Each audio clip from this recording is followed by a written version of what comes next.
कुस्तीची परंपरा जपणारा कागल येथील बानगे गावातील आपलं अस्तित्व सिद्ध करणारा मल्ल राजवर्धन रवींद्र पाटील याने 17 वर्षाखालील राज्यस्तरीय कुस्ती स्पर्धेत 92 किलो वजन गटात सुवर्ण पदक जिंकून सर्वांचं लक्ष वेधलं।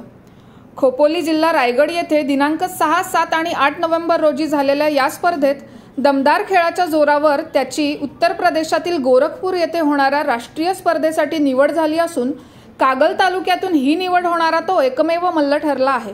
उपमहाराष्ट्र केसरी रवींद्र पाटील यांचा सुपुत्र असलेला राजवर्धन आक्रमक आणि आत्मविश्वासपूर्ण कुस्ती शैलीसाठी ओळखला जातो।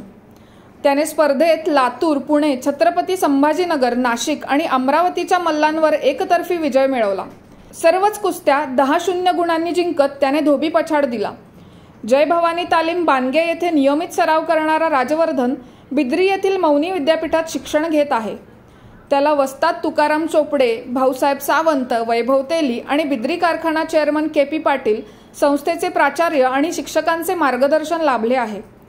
दरम्यान त्याच तालमीच्या सई बेलकेने 69 किलो गटात रौप्य तर स्वप्नील सुतारने 110 किलो गटात कांस्य पदक जिंकून बानगेचा झेंडा राज्यस्तरावर फडकवला आहे।